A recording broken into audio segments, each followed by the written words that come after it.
Ես ողջունում եմ Լսարանին, այսօր ավանդական հարցազրույցն է շաբաթվա սկզբի Եվրոպական կուսակցության ղեկավար Տիգրան Խզմարյանի հետ։ Պարոն Խզմարյան, շատ շնորհակալ եմ, որ ժամանակ եք գտել, միացել եք։ Շնորհակալություն հրավերի համար, բարև ձեզ։ Այսօր շատ կարևոր հետաքրքիր հարցեր ունենք քննարկելու։ Երևի սկսենք ամենաթարմ լուրերից։ Եվրաինտեգրման հանձնաժողովը հավանություն տվեց Եվրաքվեի օրենքին Եվրամիության անդամակցության մասին։ Ուզում եմ հասկանամ ձեր գնահատականը, արդյոք սա շնորհավորելու առիթ է, թե ուղղակի միջանկյալ լավ լուր, մի քիչ ձեր մեկնաբանությունը կխնդրեմ տակ։ Շնորհավոր ենք իրար միմյանց այն պահին, երբ որ քվեարկության տախտակում էկրանին կերևան վերջնական թվերը եւ կգրվի, որ Հայաստանի Հանրապետության ազգային ժողովը օրենք է դարձրել այն օրինագիծը, որը մենք պատրաստել ենք 1 տարի առաջ եւ ստորագրի հավաքի միջոցով ստիպեցինք փաստորեն կառավարության եւ ազգային ժողովին, որոնք ցավոք սրտի տարբեր իշխանության տարբեր թևեր չեն, բայց ինչեւ է, իրենք ընդունել են դա, մենք վստահ ենք, որ դա կլինի։ Հիշեցնեմ, որ սա երկրորդ ընթերցումն է, առաջինը 73-6-ի դեմ քվեարկվեց կողմ, պես որ հիմքեր կան վստահություն հայտնելու, որ վաղը ամեն ինչ նորմալ կլինի եւ օրենքը կընդունվի։ Ուրիշ հարց է, որ սա ընդամենը սկիզբն է, վերջը չէ։ Մեկ եւ երկրորդը ես կրկին, որպեսզի չընկնենք էյֆորիայի մեջ, հիշեցնեմ, որ կարևոր է ոչ միայն եւ ոչ այնքան մեր օրենսդրական նախաձեռնությունը, այլ որ դա դառնա գործողություն, այսինքն որ գործադիր իշխանությունը հիմնվելով այս օրենքի վրա սկսի գործընթացը։ Նախ եւ առաջ հայտ ուղարկի Հայաստանի կառավարության անունից Եվրամիության անդամակցության խնդրանքով։ Եվ վերջում մեկ անգամ հիշեցնեմ, որ կառավարությունը դա կարող էր անել նաև առանց մեր նախաձեռնության, մենք փաստորեն ստիպված եղանք ծառայել այն մտրակը, որը ժողովրդավարության մեջ կարկանդակից բացի երբեմն անհրաժեշտ է։ Պարոն Խզմարյան, այսօր մեր արգոս փոխնախարար պարոն Հովհաննիսյանը ճեպազրույց է տվել ու ասել է, որ միակ դժգոհությունը հայկական կողմի այդ վիզաների ազատականացման process-ի հետ է կապված, որ կարծես թե շատ դանդաղ է գնում եւ ժամկետները չեն հստակեցվում եւ այլն։ Քանի որ դուք շատ ակտիվ զբաղվում եք այս հարցերով, ձեր կարծիքն է ուզում հասկանալ, արդյոք իրոք թերացողը եվրոպական կողմն է, թե գուցե մի քիչ այդքան էլ օբյեկտիվ չէ այդ գնահատականը։ Ես ունեմ տպավորություն, որ բավական երկար ժամանակ այդ խրտվիլակը օգտագործվում էր հենց հայկական կողմից, որպեսզի վախեցնող թվերը արտագաղթի մի փոքր գոնե զսպվեին, բայց հիմա կարևորը դա չէ։ Կարևորն է այն, որ որքան շուտ մենք սկսեինք այս գործընթացը, այդքան արագ կլուծվեր նաև վիզաների հարցը։ Խնդիրն ինչումն է։ Մարդիկ դիտում են վիզաների ազատականացումը, եկեք անկեղծ լինենք, գոնե մի մասը, որպես արտագաղթի միջոց։ Դա ակնհայտ է։ Խոսքը գնում է ոչ միայն եւ ոչ այնքան եվրոպական երկրների վրա մասին, որքան Միացյալ Նահանգների։ Դա ես չէ որ պետք է հիշեցնեմ, բայց հիմա տրամաբանությունը կտրուկ փոխվել է, միգուցե ոչ բոլորը զգացին դա կամ հասկացան, դրա վրա ես մի փոքր կհրավիրեմ ձեր ուշադրությունը։ Դարձնելով Հայաստանը Եվրամիության տեխնացու երկիր, մենք կտրուկ բարձրացնում ենք երկրի անվտանգությունը, որովհետև մենք դառնում ենք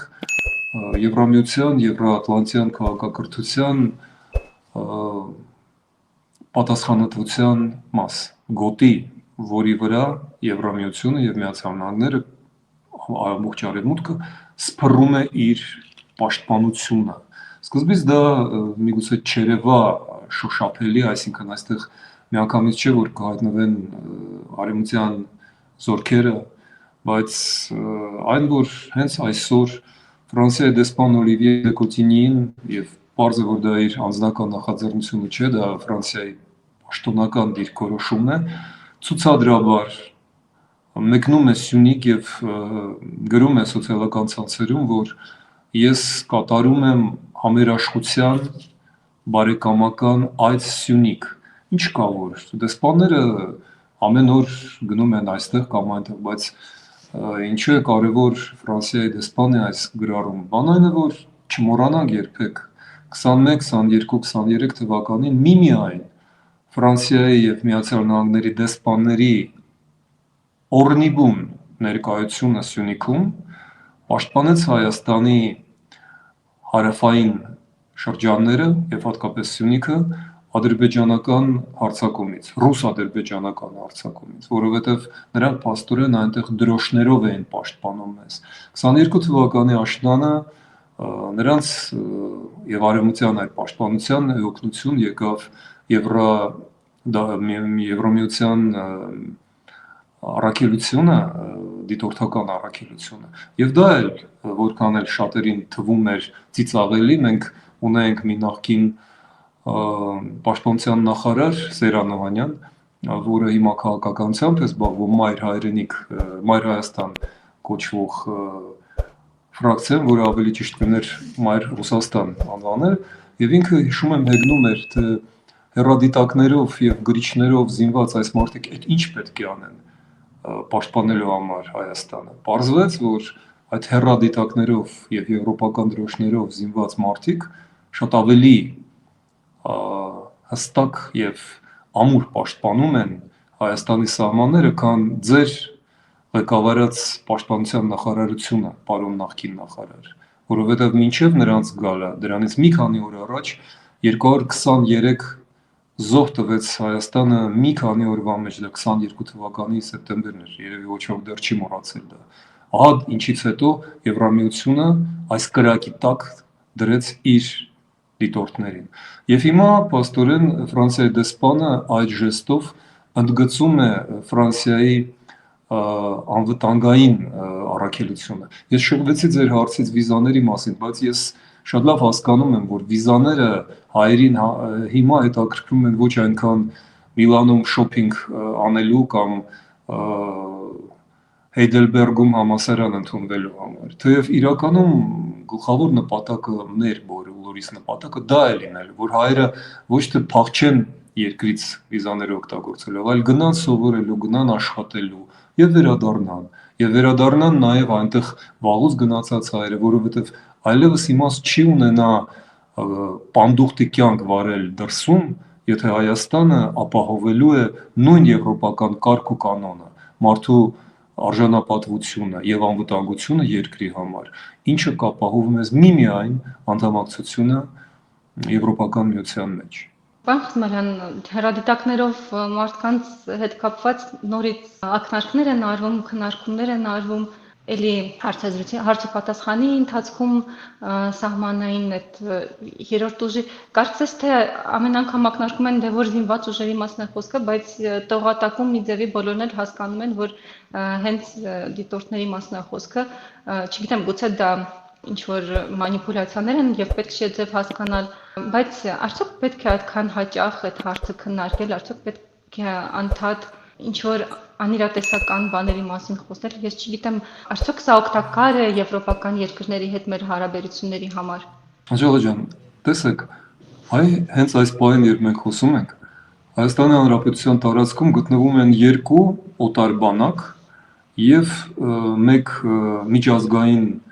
ուժերից բաղկացած միավորում, որը անզեն է առայժմ, որովհետև ճիշտ է, այնտեղ կան նաև նախկին զինվորականներ, բայց դա ռազմական ուժ չէ։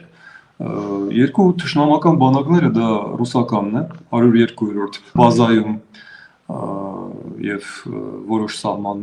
սահմանային ուղեկալներում։ Դա Ադրբեջանի զավթիչներն են, որոնք 200 քառակուսի կիլոմետր եւ մի քիչ էլ ավել տարածք են գրավում Հայաստանի այդ չարաբաստիկ նեղացած այս սահմաններում, այո, մեր սահմանադրական տարածքում։ Եվ այդ երրորդ ուժը դա եվրոպական դիտորդներն են։ Հիմա եկեք հարցնենք ցանկացած հայի, ցանկացած փողոցում, որ բանակի կամ որ ուժերի ներկայությունն է նրան ներշնչում վստահություն իր ընտանիքի, իր երեխաների անվտանգության համար։ Եթե ինչ-որ մեկը ասի, որ ռուսական կամ ադրբեջանական, մենք երևի կարիք ունենք հոգեբուժական ծառայության։ Բոլոր բանական մարդիկ հասկանում են, որ միմիայն եվրոպացիների ներկայությունն է այստեղ ապահովում մեզ հարաբերական անդորրը։ Ոչ միայն դա իհարկե։ Եվ այդ ամենը շատ բարդ գործընթացի մաս է կազմում։ Եթե մենք չպատրաստենք այդ ստորագրահավաքի մեր նախաձեռնությունը, եթե 60,000 մարդ չստորագրեր, եթե դա չընդունվեր ազգային ժողովի կողմից, որը դրանից առաջ հակադրվում էր, դրան հեգնում էր անգամ ամենաբարձր մակարդակներում, մենք լսում էինք, որ սա արկածախնդրություն է, ժամկետանց է կամ վաղաժամ է կամ էլ ինչ որ պիտակներ ժամանակավրեպ է, այո, շնորհակալություն։ Այդ ամենը մենք լսել ենք։ Այնուամենայնիվ հիմա պարզվեց, որ ուրիշ ոչ մի քաղաքական գործընթաց Հայաստանին չէր ապահովի գոնե այս չափի անվտանգություն, որովհետև ցավոք սրտի մենք չենք կարող ապավինել մեր գործադիր իշխանությանը, որը մեկ օր ստորագրում է ինչ-որ խոստումնալից պայմանագիր Եվրոպայի հետ, հաջորդ օրը խոստանում է այցելել Մոսկվա մայիսի 9-ի շքերթի, հետո ինչ-որ շատ խնդրահարույց զիջումներ է, ընդ որում ոչ թե փոխզիջումներ, այլ հենց զիջումներ է քննարկում Ադրբեջանի հետ։ Պարզ է, որ ցավոք սրտի Հայաստանը կորցրել է հիմա առայժմ ինքնուրույն եւ միայն իր ուժերի վրա ապավինելով անվտանգությունն ապահովելու ներուժը։ Դա չկա, եթե լինենք անկեղծ, իսկ անկեղծ պետք է լինել, որովհետև ինչպես ազգային ժողովի ընդդիմության, այնպես էլ իշխող կուսակցության գլխավոր քաղաքական զենքն է դարել երկիմաստ եւ հաճախ խաբուսիկ տեղեկությունները, ակնարկները կամ պարզ սուտը եւ կեղծիքը։ Այդպես որ մեզ համար շատ կարևոր է լինել անկեղծ ժողովրդի հետ, լինել շիտակ ինքներս մեզ հետ եւ հասկանալ որտեղ ենք մենք գտնվում, որպեսզի հասկանանք իսկ որտեղ ենք մենք ցանկանում լինել։ Պարոն Խզմալյան, եթե դեմ չեք Գյումրիից խոսենք, ընտրությունները մոտենում են եւ Եվրադաշինքը աջակցում է տեխնացուներից մեկին, Լևոն Բարսեղյանին, ուզում եմ ձեր կարծիքը հարցնել ընտրաշավից ընդհանուր առմամբ ոնց է գնահատում ընթացքը եւ շանսերը տեխնացուի, նաեւ մի փոքր լրացում, ինչքանով եք հավանական համարում կամ գուցե լրիվ անհավանական Երևանի ավական ընտրությունների սցենարը, երբ որ ընդդիմության ու իշխանության ներկայացուցիչների միջև կոալիցիա ստեղծվեց իշխանությունը վերցնելու համար, ձեր կարծիքով հնարավոր է դա լինի Գյումրիում այս փորձը հաշվի առնելով Երևանում, չգիտեմ, հաջողված եք համարում, անհաջող եք համարում։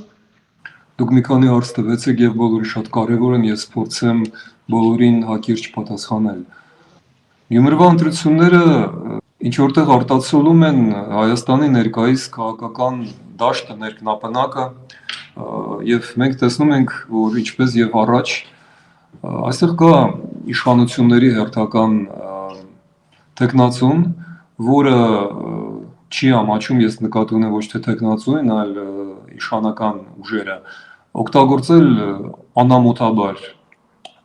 ադմինիստրատիվ ռեսուրսը եւ ահա մենք տեսնում ենք, որ նախարարը ասֆալտապատում է փողոցները ուղիղ խախտելով նախընտրական օրենսդրությունը եւ ասում է, որ դա արվում է իրենց տեխնացուի խնդրանքով։ Կարծես թե մի շաբաթ ընտրություններից առաջ կամ մի տարի առաջ անել դա հնարավոր չէր, պետք էր սպասել հենց ընտրությունների օրերին, սկսել ասֆալտապատել, սա դասական նախընտրական կաշառք է իհարկե, բայց հայերին դժվար է դրանով զարմացնել։ Մենք տեսնում ենք այստեղ ռուսական հատուկ ծառայությունների տեխնացուներին, որոնց պակասը երբեք չկար։ Ծաղրանկարային կերպարներ կան, որոնք ընդհանրապես զարմանալի է, որ համարձակվում են հանդես գալ եւ տարօրինակ է, որ բանտարկված չեն այն բազմաթիվ քրեական հանցագործությունների մեղադրանքներից, որոնք կախված են իրենցից, սակայն ներկաների ու նախկինների այս արդեն բոլորին հոգնեցրած արճակատումը ճակերտավոր, որը իրականում բեմադրություն է, հիմա զարմանալիորեն եւ առաջին անգամ մեր այս վերջի տարիների ընթացքում պայթեցվել է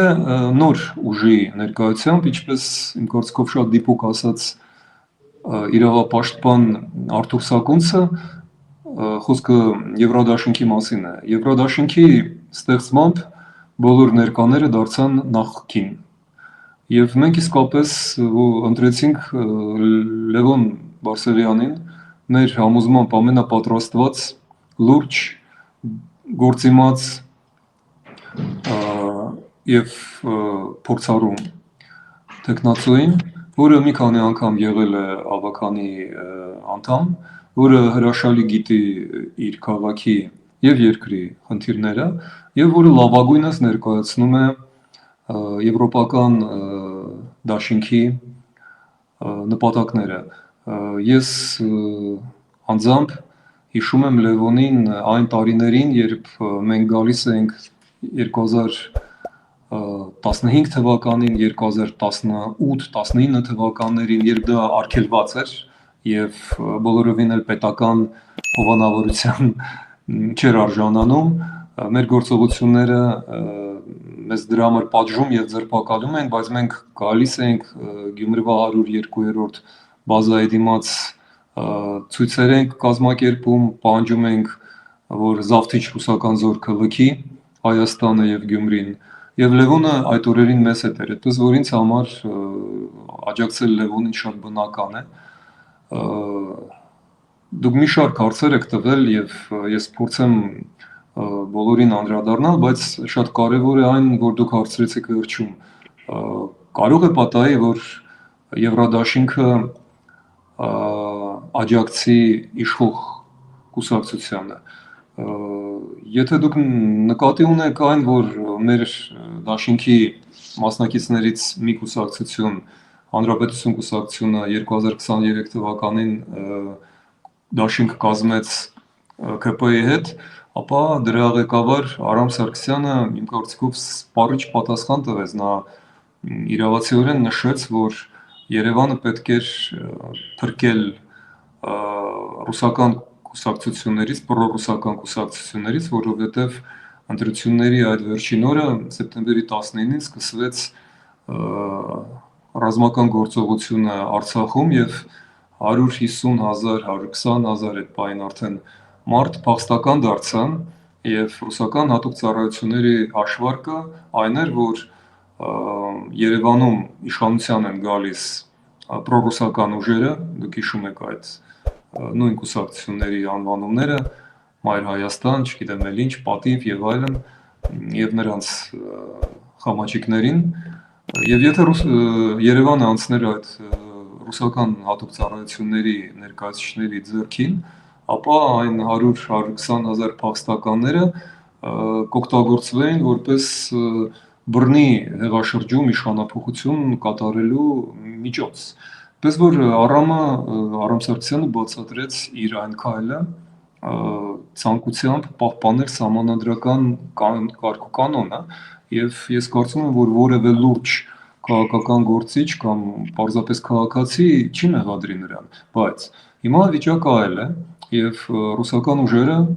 Արցախի հայաթափումից հետո այնքան են վարկաբեկված, որ պետք է մոբիլիզացնեն իրենց բոլոր միջոցները, ստերը, փողերը,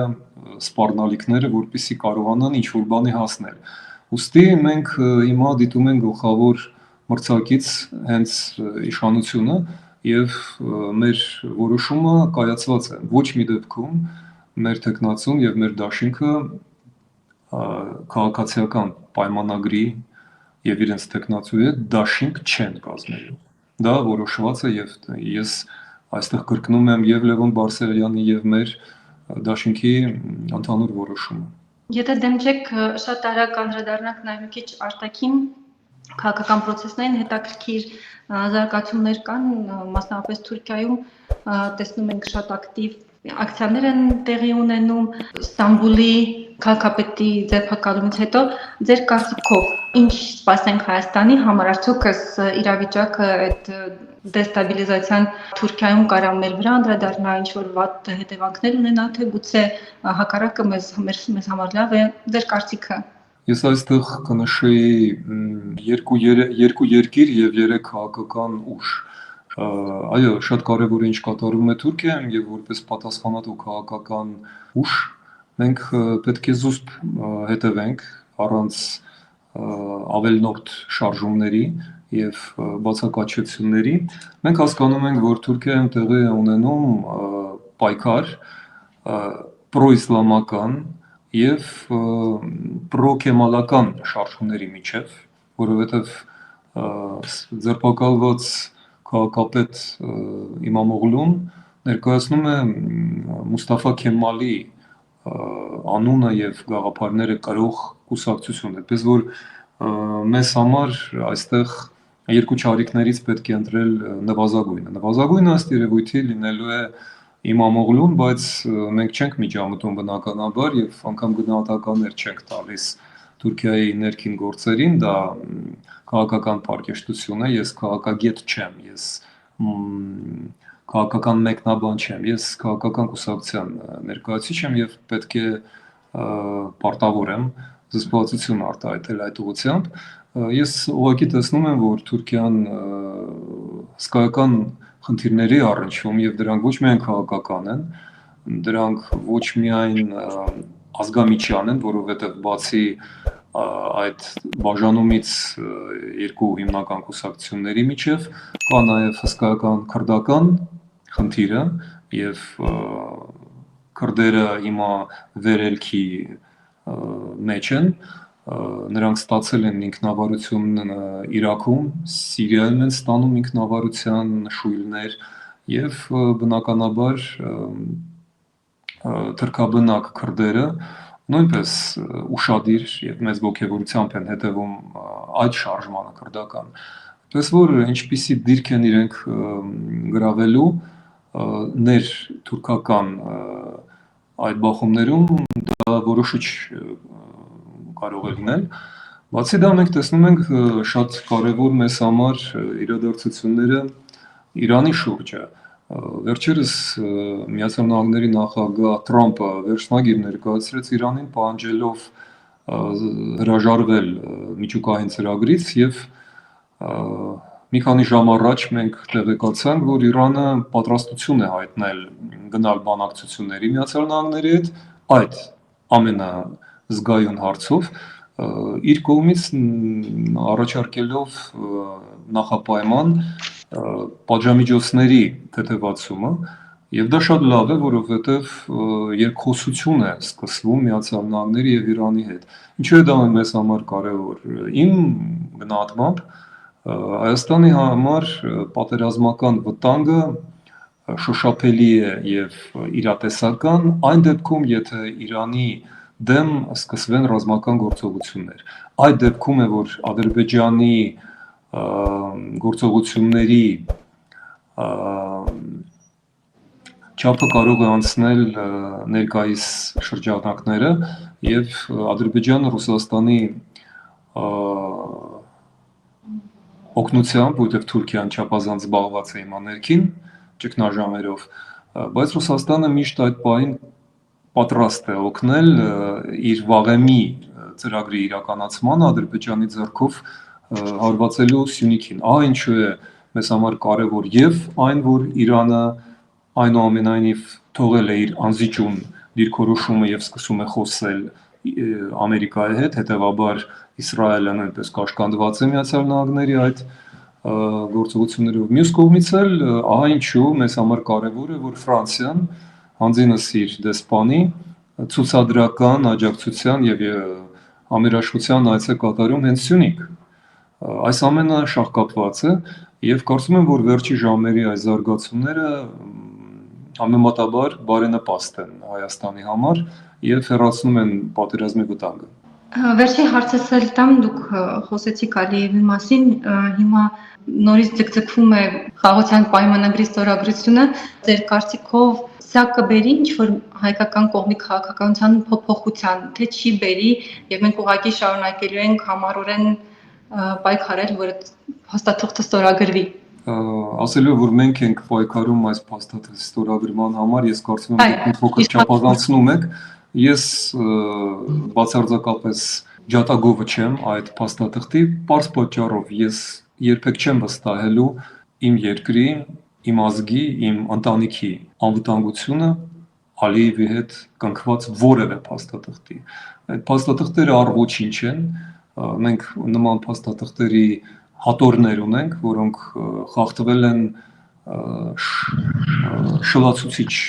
արագությամբ եւ հեշտությամբ։ Այդպես որ խաղաղությունը ոչ թե խաղաղ պայմանագրերով են ապահովում։ Չկա խաղաղ պայմանագիր, որը ապահովում է խաղաղություն։ Ընդհակառակը, խաղաղ պայմանագիրը դա խաղաղության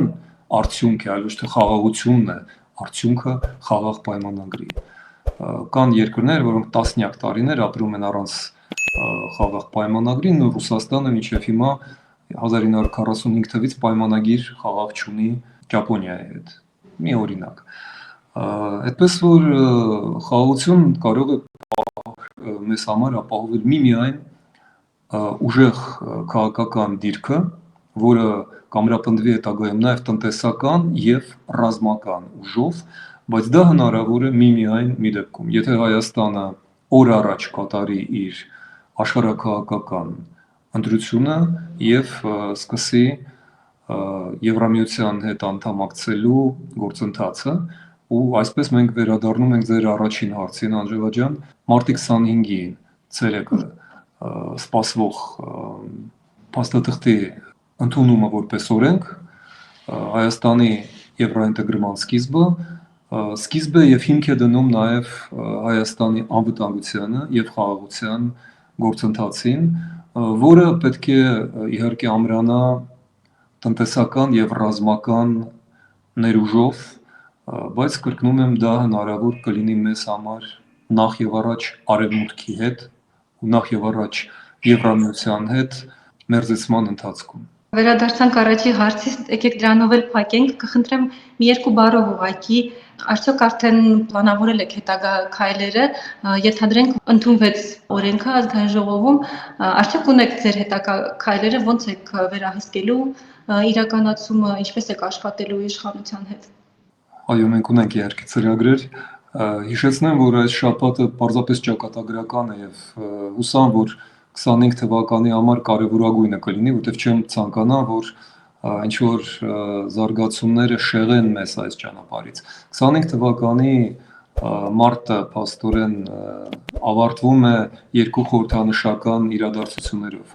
25-ին կընդունվի վստահ եմ եվրոինտեգրման